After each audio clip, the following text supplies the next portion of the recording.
What's cracking, y'all, and welcome to my first vlog. Obviously, I've been using this channel as a way to upload covers, upload my own music and my music videos, but I thought I'd create a vlog section to just talk about anything and whatever. So today I wanted to talk to you about the differences between Australian and Japanese gig culture.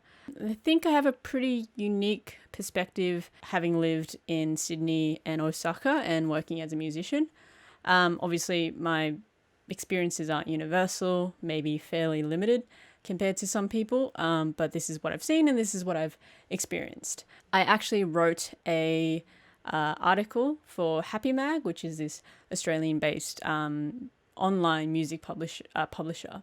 What I wrote was fairly brief, and I wanted to elaborate on the points a little bit more. But I will link the article below if you wanted to take a quick look at it. So here we go. 5 differences between Australian and Japanese gigs.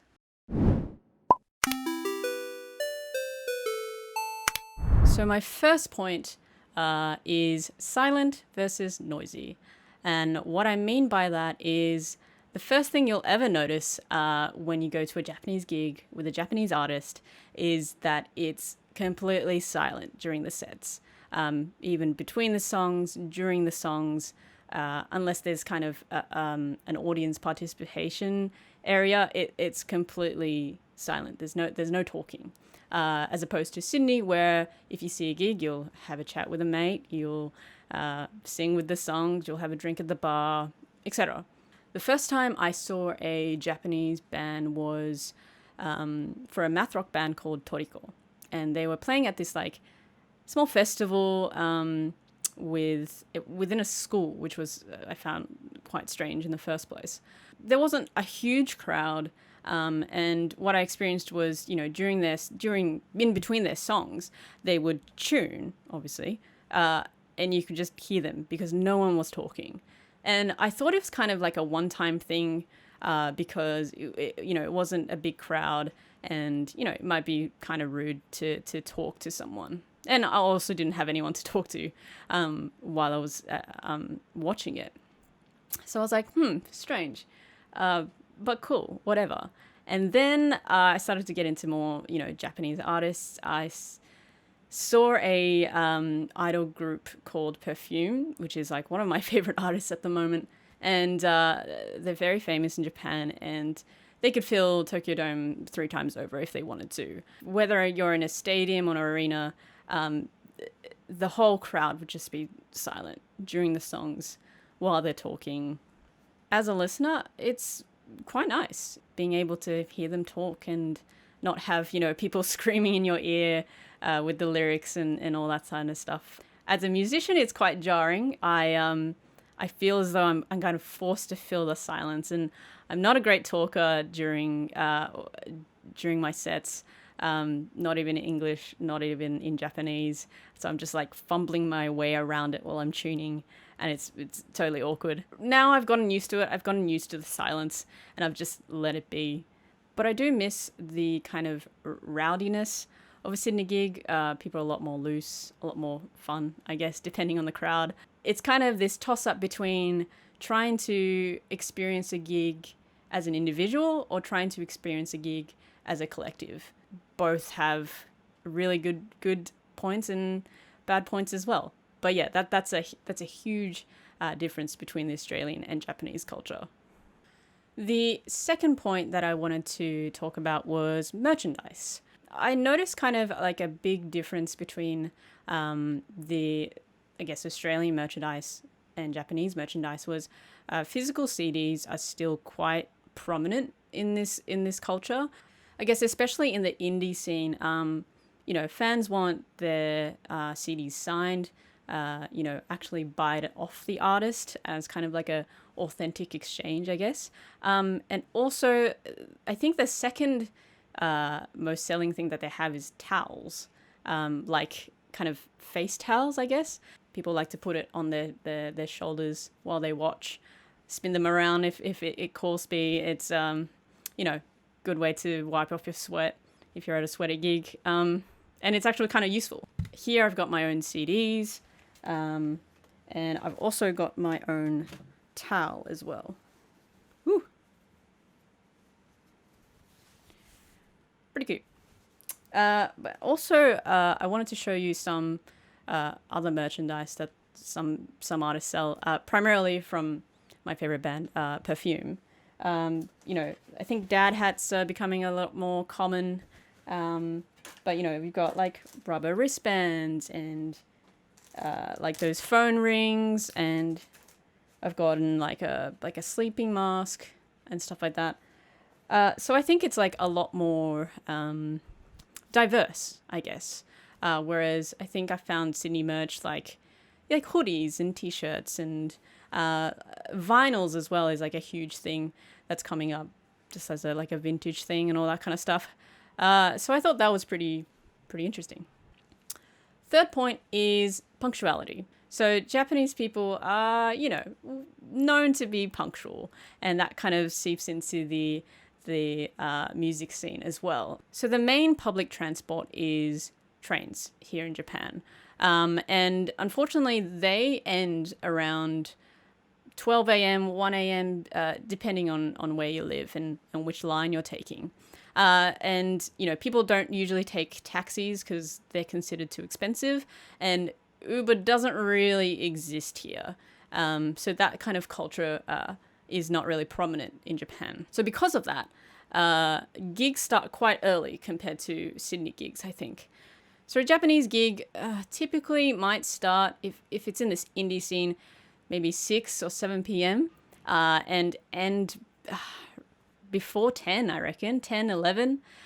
So people have time to go home. Obviously, that pushes the musicians to be punctual and be on time, and respect the set times.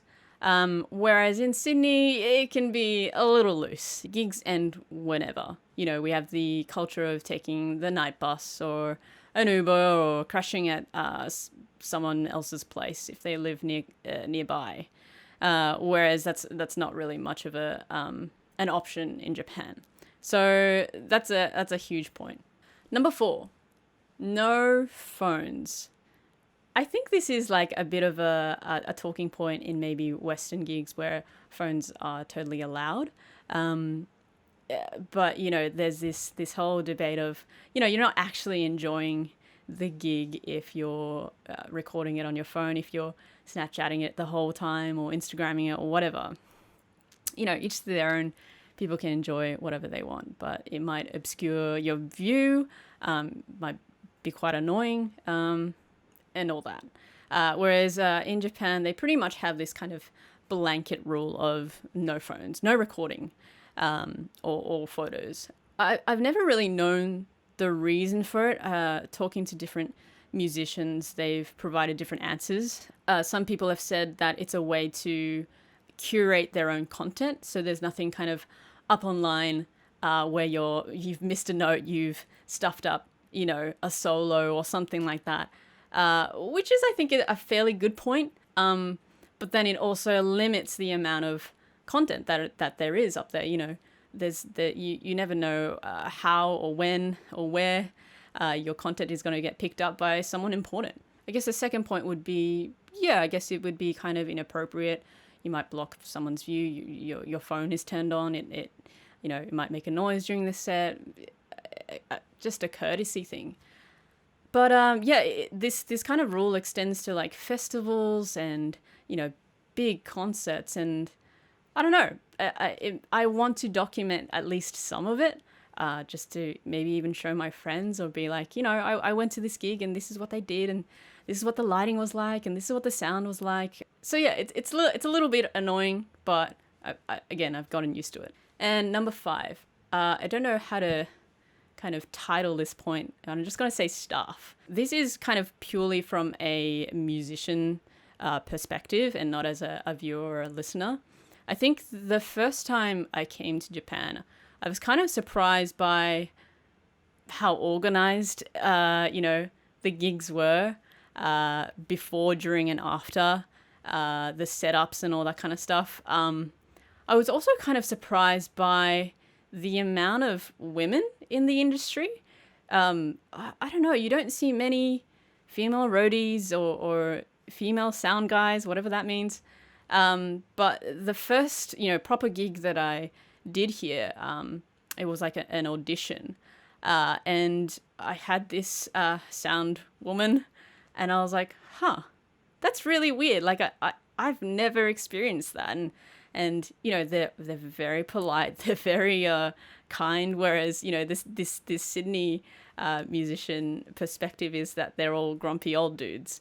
And I've never really had like a fantastic time with a sound guy in Sydney. They're always like a little bit scary. They're always a little bit aggressive. I don't know why. The culture might have changed since I've been there. But talking to other people, I think they've had fairly similar experiences. But yeah, as a musician, I feel comfortable. I feel relaxed being in, someone who feels like they're on the same plane as you, which is a nice difference. So those were my 5 differences between Japanese and Australian gig culture. I hope that was informative or interesting in any way. Hopefully my next vlog will be about the differences between busking between Australia and Japan, because it is quite different. Thank you so much for listening. Please like and subscribe so you'll know when I put my next cover or music video or whatever up. And yeah, see you later.